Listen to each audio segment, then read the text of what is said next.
Hi guys, this is SBRE. In today's video, we're going to do a recap of the 2018 suspense thriller movie, Searching. We are going to follow David Kim as he searches for his missing teen daughter. Police say she's run away, but her laptop reveals a whole different story. Now just sit back, relax, and enjoy. The movie starts with a computer screen where David Kim is setting up a new account for his daughter Margo. They're a family of three: David, his wife Pam, and their daughter Margo. The computer scene slowly takes us through the life of the Kim family. Margo in kindergarten, Margo playing the piano with her mother, and her first piano recital. It also shows how Pam got diagnosed with cancer. David searches up exercises to fight cancer, document their process, and finally manages to beat it. For a while, everything was fine, but one day she gets an email from her doctor telling her that she had relapsed.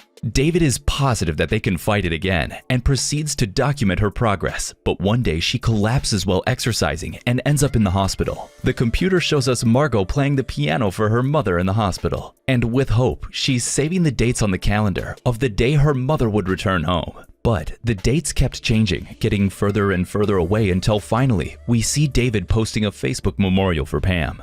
The scene shifts and Margo is now in high school. David FaceTimes her to tell her off for not taking the trash out. He questions her about her whereabouts, and she reveals that she's at a friend's house for a study group, which would probably take all night. He was asking about her finals when she abruptly cut the call. It becomes clear that Margo and her dad's relationship is a little strained after Pam's death. And though they get along well, David avoids talking about Pam around Margo. He's surfing the internet when he receives a call from his brother, Peter Kim. Peter had called him to ask for Pam's recipe for kimchi gumbo, but David sees a jar of weed in Peter's kitchen and starts questioning him. Peter pleads to let the matter go, and in an attempt to change the topic, he inquires about Margo and finds it very weird that the study group would go all night. But David brushes it off, saying that the exams are near. Peter expresses his concerns about Margo and David's relationship, suggesting that they should talk more about things, but David cuts him off and firmly assures him that everything's okay between them.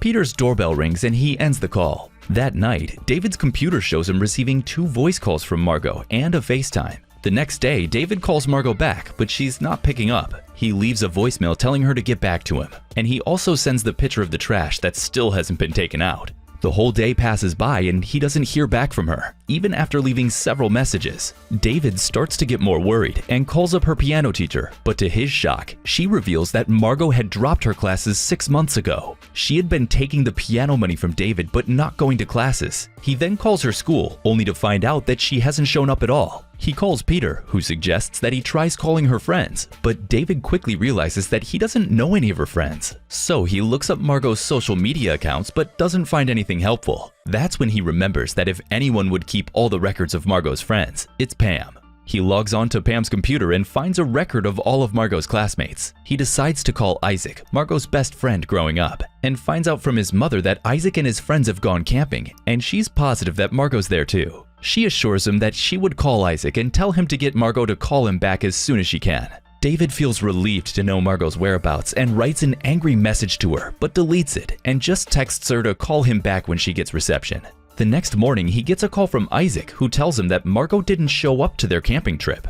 David finally calls the police and gets a call back from Detective Rosemary Vick, who tells him to provide information about all the people that Margo talks to and is friends with. And though he didn't know much about Margo's friends, he gets an idea when he remembers that Margo had left her laptop at home. He opens Margo's laptop and tries opening her Facebook, but it wasn't logged in. He entered the forgot password, but forgot the recovery email address was also locked. Fortunately, the recovery for the email address was set to Pam's email ID, whose ID and password David knew. He manages to open Margo's Facebook and goes through her messages. He then individually calls 289 of Margo's Facebook friends and asks them about when they had last seen or talked to Margo. He also notes their whereabouts on the Thursday evening that she went missing. He keeps a list and shares it with Detective Vick, but as he talks to more people, he finds out that she didn't really have any friends and would often keep to herself. He feels lost and doesn't know where else to look. That's when he gets the idea to contact the member of her study group. He calls a girl named Abigail Nielsen who hosted the study group. She tells him that the study group only went until 9 o'clock.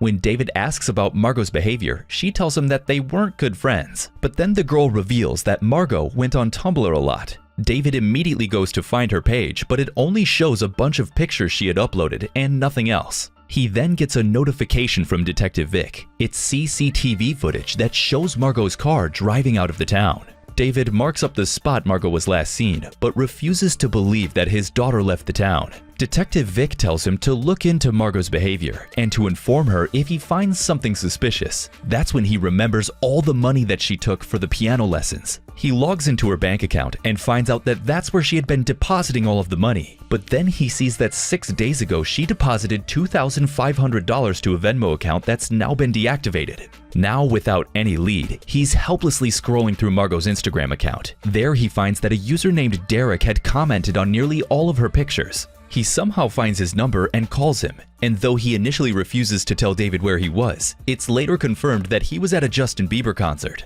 Not long after, he gets an email from Detective Vic. The email contained a fake ID of Margo with a different name. The detective tells David all the signs are pointing out that Margo may have run away from home, but David refuses to believe it. Instead, he goes to her email and sorts out the site she had most visited. There, he sees a live streaming app called Ustream. He goes to Margo's account and finds all of her saved streams. He becomes very suspicious of one user named Fish and Chips who always interacted with her. This user was a female waitress who had worked a 25-hour shift on top of school, and her mother also had cancer. Margo had become more emotionally invested in Fish and Chips, and they had been talking for the past 6 months. Detective Vic investigates all the users that Margo had interacted with and reveals that it's a dead end. She had also personally spoken to Fish and Chips' aunt and manager, whom both confirmed her whereabouts. And she also has CCTV evidence that the girl was working the night Margo went missing. Now David is also starting to believe that Margo may have run away. Seeing him so defeated, Detective Vic tells him that it wasn't his fault. Parents often don't know their child. She tells him her own experience where her son Robert had taken money from their neighbors for an imaginary charity event. She refused to believe her neighbors, but it turns out they were telling the truth. David asks her what she did when she found out. Vic laughs and tells him she backed up her son's story about the charity and thanked the neighbor for the money. He's about to shut the computer when something on the Ustream page catches his attention. It's a video of a lake he had seen on Margo's Tumblr account. He immediately looks up the lake and finds out that it's only 5 minutes away from where Margo was last seen. He tries calling Detective Vic, but she doesn't pick up, so he goes to the lake alone. He finds Margo's Pokemon keychain and calls the police. They find Margo's car in the lake, but there was nobody inside it. Margo's case has captured a lot of media attention. The community got together to offer their sympathy and help search for Margo. 2 areas around the lake were searched by police, but more and more volunteers showed up every day to help search the remaining areas. Unfortunately, a big storm temporarily halts the search. David is going through all the posts about Margo on Facebook when he sees a guy named Derek Ellis defaming her. He finds out where he is through a shared Facebook post and goes to confront him. The confrontation ends in a big fight, and Detective Vic drops him from the investigation. Feeling helpless, he looks around the internet about Margo's case. That's when he sees the inside of Margo's car. He's about to click off when he notices something on the floor of Margo's car. It's a merch jacket from the team Finns. He becomes suspicious because he knows someone who's a fan of the Finns. That person is none other than his brother, Peter. He goes to Margo's Facebook and scrolls through her conversation with Peter. Now he's very sure that Peter and Margo had something suspicious going on between them. But he doesn't reveal it to the police. Instead, he goes to Peter's house and sets up cameras, intending to get a confession out of him. When he casually asks about Peter's relationship with Margo, Peter tries to dodge the topic. So finally, he confronts him and accuses him of being indecent to his daughter. Peter tells him the truth that they've just been doing weed together and nothing else. Just when they've calmed down, David receives a call from Detective Vic and breaks down in tears. They've found the killer. The killer is an ex-convict who had a history of drug possession and sexual assault. He had uploaded a confession tape on social media detailing all of the things that he had done to Margo before killing himself. Detective Vic further investigates the confession and confirms everything. Margo Kim was officially declared dead. David is now looking through his computer for videos of Margo to post on her online memorial service. But when he uploads the video, a thank you page pops up. He's startled when he sees that the girl on the website is the same girl from Ustream, the user named Fish and Chips. He does a Google image search and finds that the girl is a model named Hannah. He then finds her number and contacts her. She reveals that she never got a call from the police and that she has never used Ustream. David knows something doesn't add up, but he couldn't figure out what. He tries calling Detective Vic, but she doesn't pick up. He then calls her office and asks to speak to her, but the operator on the other side recognizes him and starts giving him her condolences. In her rambling, she reveals that it was Rosemary Vick who had volunteered to take Margo's case. David finds it weird because Vick had told him she was assigned to him. He becomes suspicious of her and searches her name on the internet. There's an article where he finds a picture of Vick with many ex-convicts. One of them was the person who had confessed to killing Margo. After confirming his suspicion, he asks to speak to the deputy sheriff. Detective Vick is arrested.